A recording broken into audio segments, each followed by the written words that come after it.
Good morning, everybody. It's good to see you on this still a bit chilly morning, but yeah, it's nice to be with you. Just a few announcements. I've just heard that Laura Cawthorne passed away yesterday. So if you please keep that family in your prayers. Then Willie Henning is back in hospital, this time with heart problems. So if you can think of him, please. He's been, since he came back from hospital, it's just as if he wouldn't recover. And then at last they found out he's got a heart problem. So he's back in hospital. So I'm not sure what's going to happen regarding treatment, but please keep him and Joyce and the family in your prayers as well. We're still praying for Henny. I saw him on Friday again. He's very, very weak now. Lyndon and Rina, happy to see that all of you are getting slightly better. And Lyndon is with us this morning. You look like an Eskimo man with that big pack. And we're happy that all of you are on the recovery road.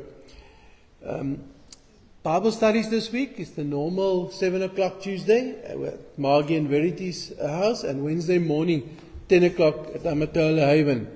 And then one or two other things. On the 5th of September is the Amatola, Barbara, what do you call that thing again? The tea? Golden Age tea. Golden Age tea. Next year we need only one turn, eh?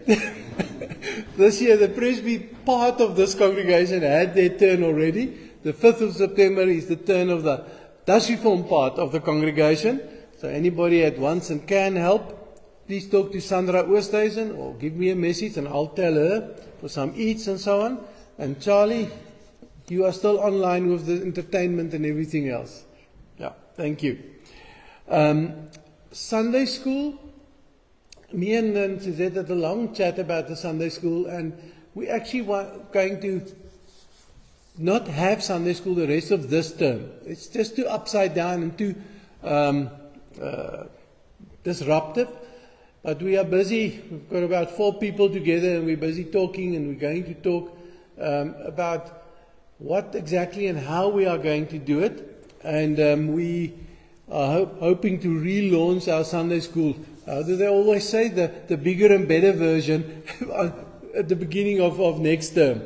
I am carrying on, though, with the confirmation classes.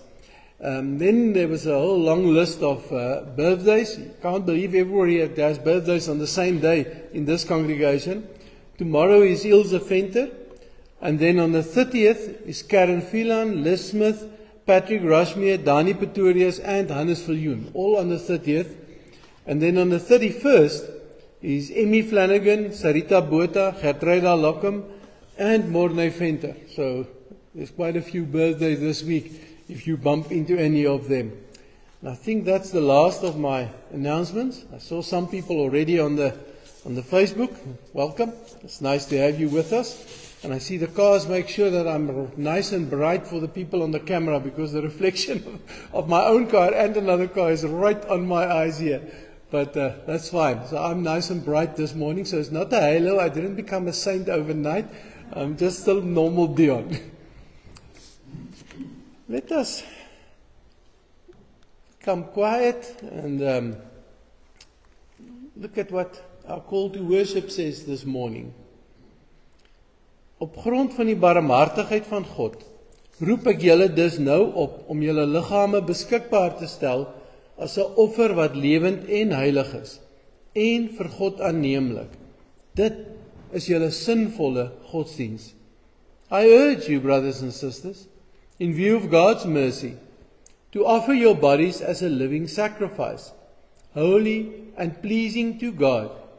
This is your true and proper worship. Part of that worship is gathering together with the other believers. Part of that worship, believe it or not, is enjoying the coffee and eats outside after the service. That's part of the worship. Part of the worship is where I am, in my work, in my daily life. All of that, we are called to offer our bodies as a living sacrifice. And if that is our attitude this morning, then God will speak to us. Because He only looks to us for the willingness, and He gives the rest. Therefore, I can now greet you with these words from Romans 1 verse 7. To everybody here in Stadterheim, en almal hier in Rome, in Stadterheim. Dit was Rome daai tyd, nou is dit Stadterheim. Everybody that are called to be His holy people. Almal van ons wat geroep is om sy heiliges te wees. Grace and peace to you from God our Father and from the Lord Jesus Christ. Genade en vrede vir julle vanmôre van God ons Vader en die Here Jesus Christus. Amen. We're going to rise now and we're going to sing 3 songs. Jubilate, Come Bless the Lord, and I'm Building a People of Power. Let us stand up and then sing. Amen.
Therefore, I urge you, brothers and sisters, in view of God's mercy, to offer your bodies as a living sacrifice, holy and pleasing to God.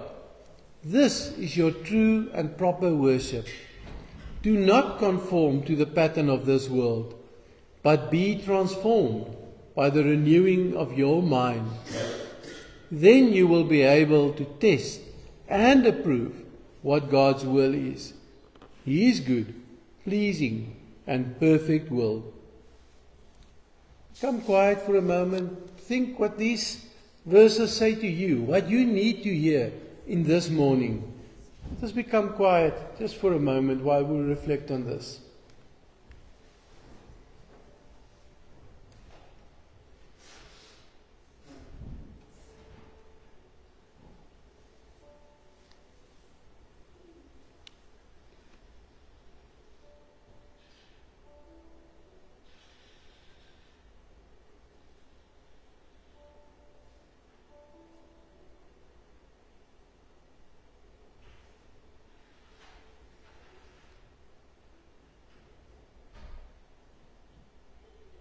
Amen. Let us now sing as our entrance into the reading of the scripture and our reply to what we've just heard. Be still for the presence of the Lord.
Let us bow our heads in prayer.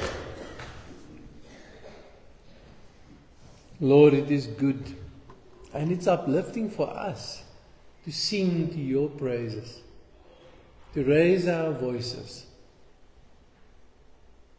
It reminds us, Lord, that you are worthy. Yes, Lord, thank you that we are allowed to do that. Thank you that we are allowed to become still, to become aware of your presence also here this morning. Thank you that we are allowed to know that you are with us, as you are with Christians right across the world, and especially in our country this morning. Christians that profess to believe in you. Yes, Lord, be with us. Help us. Help us this morning to really be still, to be aware of your presence, to be really aware of the Spirit speaking to us, making your words clear. We pray this in Jesus' name alone. Amen. Some of you might be happy to hear that this will be the last time for now from this series that we're reading from 2 Corinthians 4, and we're reading verse 7 and the last three verses of the chapter. I'll be reading the English. The Afrikaans and English is on the screen as normal. But we have this treasure in jars of clay to show that this all-surpassing power is from God and not from us. Therefore, we do not lose heart. Though outwardly we are wasting away, yet inwardly we are being renewed day by day. For our light and momentary troubles are achieving for us an eternal glory that far outweighs them all. So we fix our eyes not on what is seen, but on what is unseen, since what is seen is temporary, but what is unseen is eternal. We just read up to there from 2 Corinthians 4. So I've just said, this is the end of our journey of 7 weeks in this chapter. And I hope and trust that you are, as I am, even more aware than normal of God's tremendous grace. The fact that He even uses us to administer His grace, to be ministers of His grace, to be part of His ministry of grace or ministry of mercy, depends on which translation you read. And if you think back on the last 7 weeks, just on your own lives, lots of things happened. 7 weeks, sometimes a long time, sometimes it flashes by like that. But I'm sure all of us will remember good times in the last 7 weeks in your normal lives. But we will also remember unpleasant, unnecessary, hurtful things that happen to us. That's part of the normal everyday life. It's not only the green pastures of Psalm 23. The valley of the shadow of death is always present with us. Sometimes the bad things, the hurtful things happen because we try and live as followers of Christ. Sometimes it happens because we are being stupid or doing something wrong or whatever. But sometimes it really happens because we are trying to be followers of Christ. And somebody reacts in a hurtful way, in a really inappropriate way. And Paul puts the hurt in our lives. Especially he's talking here about being put on the spot because we are followers of Christ. Paul puts it into perspective by calling it our light and momentary troubles. What sometimes looks to us to be the worst thing ever, in the light of our whole life, in the light of the love and grace of God, Paul calls it light troubles. We don't always like to hear that, because when we are in trouble, when we are sick, when we are struggling, when somebody is hurtful to us, then we are always, we feel that is the worst thing ever. But the beauty is, in the 7 weeks we've also heard that never mind what happens to us, never mind what happens on the outside, never mind whether it's good or bad, we still remain carriers of the kingdom of God. In the words of Luke 10, we bring the message through our lives where we go. The kingdom of God has come near to you. We are carriers of that message. And we're a community. Not just a Stutterheim community, and not a bowling club community, or not a country club community, or whatever. We are a community of God's kingdom people. That's something different. Because that's something that God enables us to be. People whose lives show daily what God's kingdom look like. And I know you're telling me, not possible. I'm doing this and this and this wrong. It was the same with the disciples. It was the same with the other followers of Christ. But, as the Bible reminds us, God looks at the hearts. God looks at whether we are willing to carry His kingdom, whether we are willing to be kingdom people. And then He enables us in and through all the mistakes that we make, the sometimes hurtful things that we say, thoughtless things that we do and say. In everything, we remain His kingdom people. And when we are kingdom people, we don't just come to church. We live in a different way. We talk in a different way. Yes, we look at the world around us and we suddenly realize that God is God. And He's way more important than Ramaphosa or Putin or Biden or Xi Jinping or even potholes or load shedding. God is God. And in our daily lives, with all the muddle and things that steal our attention, He comes to remind us, in this world, in a chaotic world, in a chaotic country, He is the one that remains steadfast. He is the one that makes us carriers of His kingdom. And to be honest, how can everything be bad if we are living and under and within Christ's reign? If we look outside and we see everything that's bad, it's easy to just focus on that. And then Paul comes and he says, no, that's our light and momentarily troubles. Because with God and through God's eyes, everything is different.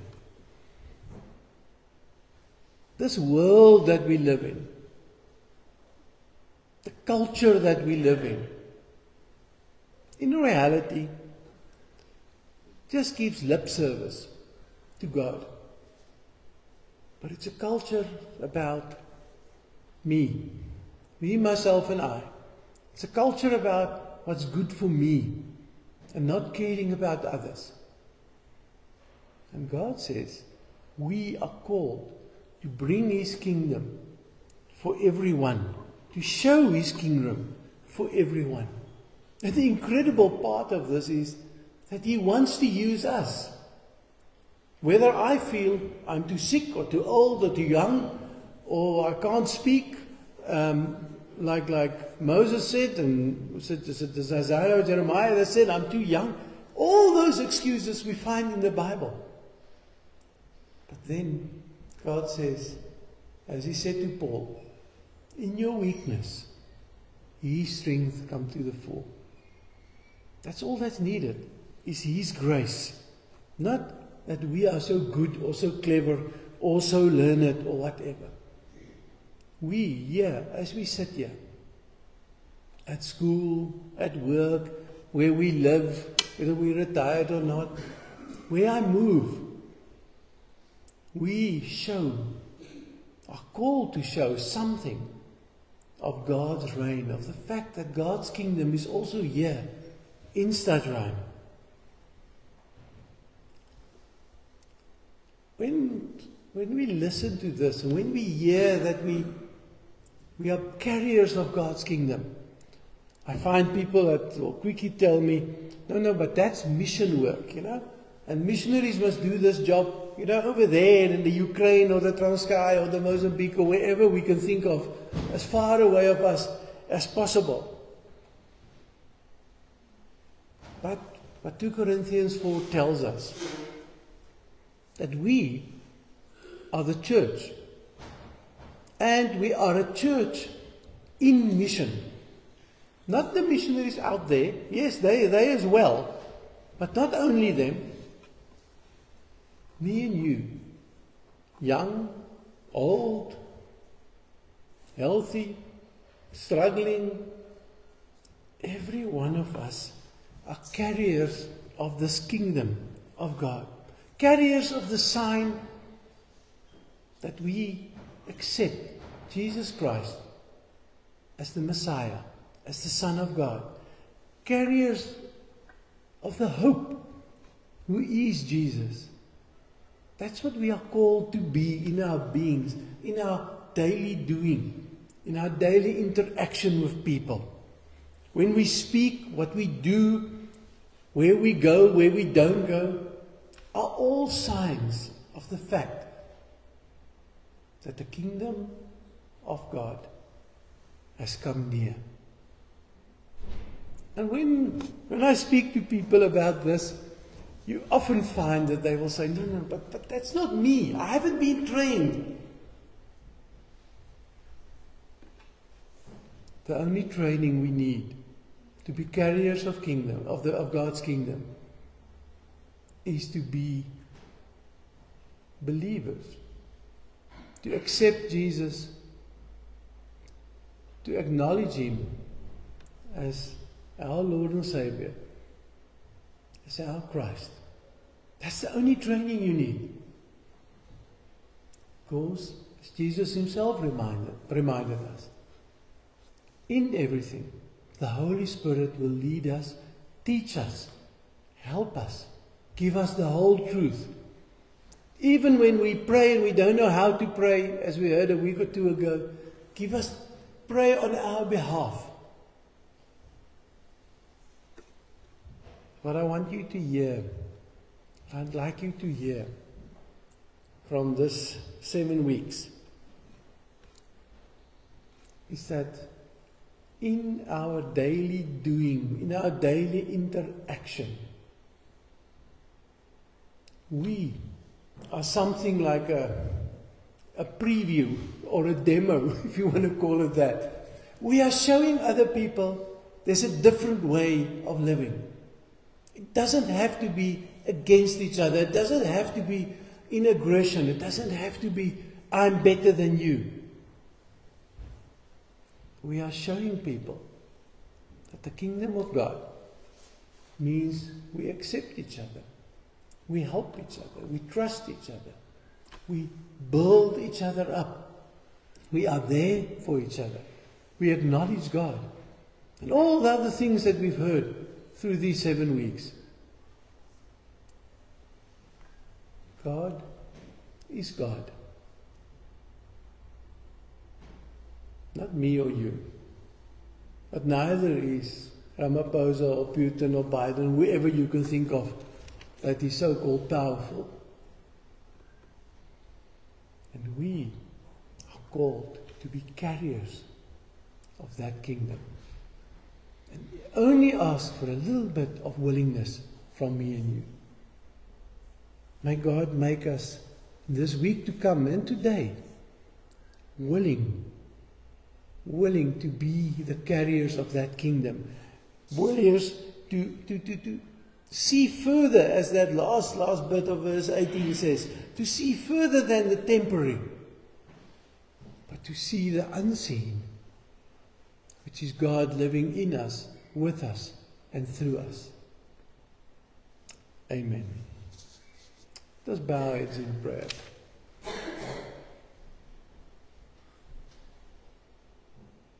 Lord, when we hear your voice, when we read your word, we sometimes feel so unworthy.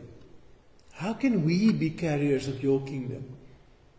We with our petty squabbles, with our sometimes aggressive natures, and with our sometimes too meek natures, and Lord, everything that we complain about ourselves. How can we be your carriers?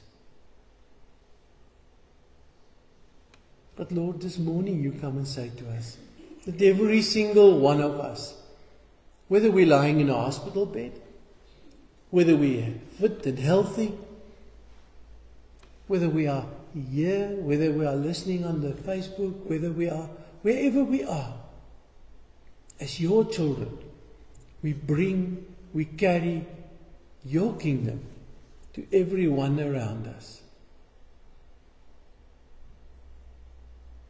Father, and this country of ours needs it. We need it, Lord, more than even a big win over the All Blacks.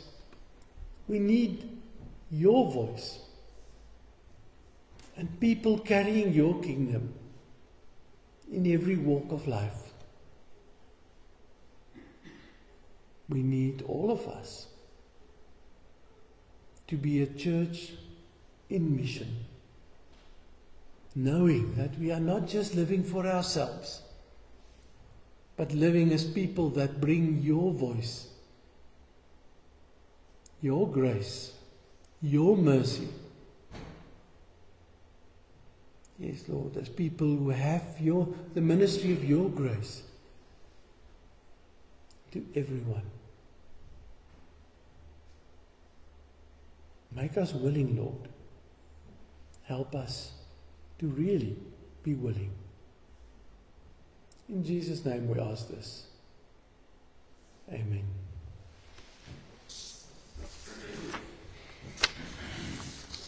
Going to sing 2 songs now as our final hymn.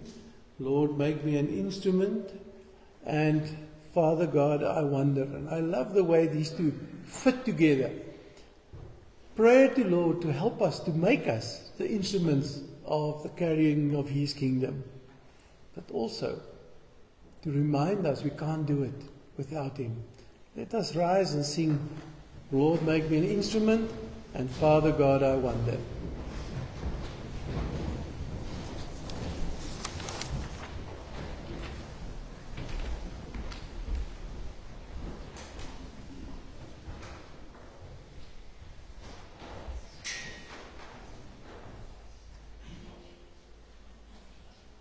Thank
May now the grace of the Lord Jesus Christ, the love of God, and the fellowship of the Holy Spirit be with you all. Mag die genade van die Here Jesus Christus en die liefde van God en die gemeenskap van die Heilige Gees met elke een van ons wees en bly. Amen.